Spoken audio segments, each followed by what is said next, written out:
حدیث کی کتاب سنن نسائی کے اندر کتاب الجہاد والسیر امام صاحب نے باب قائم کیا، باب عین سہارت فی سبیل اللہ۔ نبی کریم علیہ السلام فرماتے ہیں، آپ نے فرمایا حرمت علی النار عین سہارت فی سبیل اللہ۔ جہنم سے بچنا کتنی بڑی عبادت ہے، کتنی بڑی کامیابی ہے۔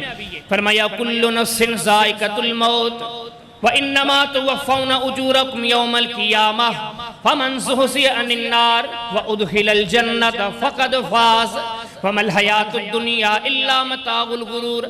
اللہ تعالیٰ فرماتے ہیں ہر جان کو مرنا ہے، ہر ایک کو موت کا مزہ چکھنا ہے، لیکن فرمایا کامیاب تم میں سے کون سے لوگ ہیں؟ فَمَنْ زُحْزِحَ عَنِ النَّارِ، جو جہنم سے بچا لیے گئے، وَأُدْخِلَ الْجَنَّةَ، جنت میں داخل کر دیے گئے، فرمایا فَقَدْ فَازَ، سب سے بڑے کامیاب و کامران یہ ہیں۔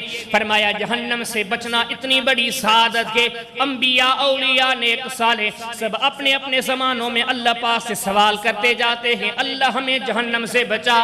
فرمایا وَعِبَادُ الرَّحْمَنِ الَّذِينَ يَمْشُونَ عَلَى الْأَرْضِ هَوْنًا وَإِذَا خَاطَبَهُمُ الْجَاهِلُونَ قَالُوا سَلَامًا وَالَّذِينَ يَقُولُونَ رَبَّنَا اصْرِفْ عَنَّا عَذَابَ جَهَنَّمَ إِنَّ عَذَابَهَا كَانَ غَرَامًا۔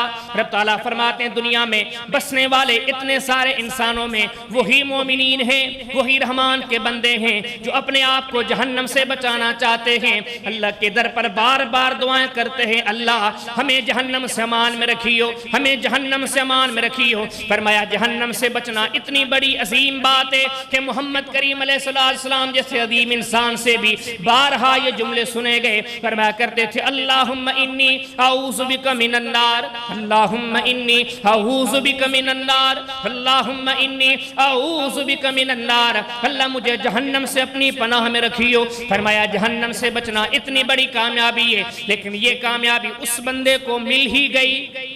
فرمایا وہ بندہ، بلکہ محمد کریم علیہ السلام نے اعلان بھی بڑی تاکید کے ساتھ فرمایا حرمت علی النار عین سہارت فی سبیل اللہ، جس نے لمحے بھر کے لیے اپنی آنکھ کو جہاد کے میدان میں جگائے رکھا، فرمایا لمحے بھر کے لیے اس آنکھ کا میدان جہاد میں جاگے رہنا اتنی بڑی نیکی ہے، اس بندے پر جہنم حرام ہو گئی۔